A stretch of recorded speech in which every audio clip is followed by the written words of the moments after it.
বুঝা গেছি আপনারা মানে ডাইরেক্টলি খুললেই কইতে লাগবো।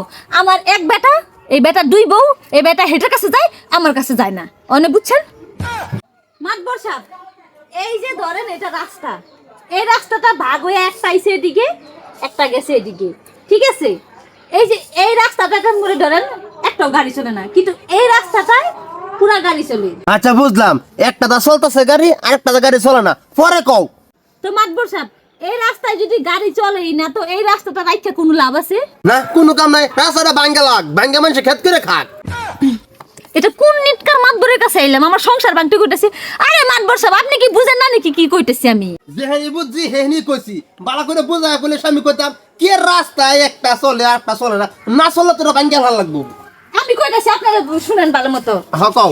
এইটা ধরেন আমার জামাই, হ এই রাস্তাটা আমার জামাই, হ আমার জামাইয়ের দুই বেটি। হ এই রাস্তাটা হলো ধরেন ওই, আচ্ছা এই রাস্তাটা ধরেন আমি। আচ্ছা মানে আমার দিকে গাড়ি চলে না, মানে আপনারা এটাই বুঝাইছি যে আমার নিটকার জামাই আমার দিকে যায় না।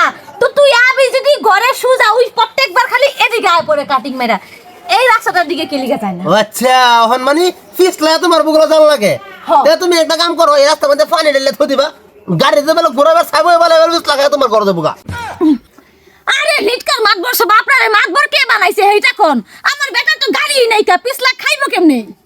গাড়ি নাই, তুমি রাস্তা বানাচ্ছ দূর যা, এক নম্বর ভুল হয়েছে তোমার হেডা। আচ্ছা গাড়ি নাই, 8টা হলে তো যাইবো, পানি যদি ঢালিয়া দেয় 8টা যাবো লেবা যাবো আসবো, ফিসলা খায় নিশ্চয় পড়বো রাস্তাত, পরে হেরে ঘুরিয়ে হিন্দে যাবো। আমি হেরেই কইছি তোমারে। বুঝা গেছি আপনারা মানে ডাইরেক্টলি খুললেই কইতে লাগবো।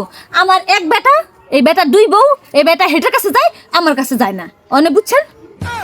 আরে গাদা হগলে কইছি মেন কথা, আমি আর হুদে রাস্তার মধ্যে পানি ঢাললাম, ইয়া করলাম, কত কিছু করলাম, তুমি এর সিধা করে কলি হয়েছে।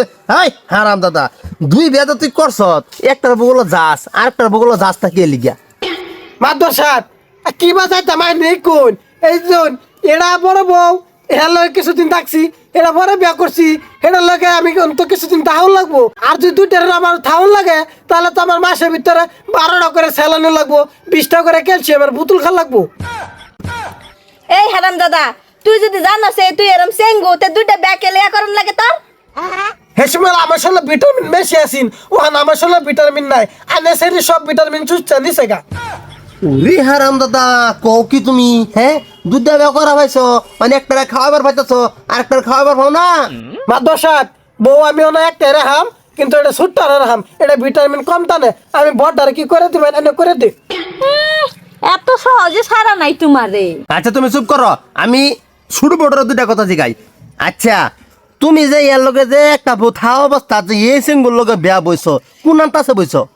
হ্যাঁ কইছে আমার আইন না ওরে রাখবো না। ও আচ্ছা, তে তো তোমার কোনো দোষ নাই, তে তো দোষ এই গোলামের ফুতে। ওই হারাম দাদা, তুই অনেক বড় বড় খেদা, আর খেদাইলে তো লগে মশলা পাতি দিন লাগবে, আছে শৈল কিছু? আমার শৈল কাপড় ছাড়া আর অন্য কিছু নাই, আনে যদি কোন তাহলে কাপড় চোপড় খুলে দেওয়া লাই। সব ইতত মারি দিছে, আমার মাত ধরেই তো তোলাকে তো মারিতেছে।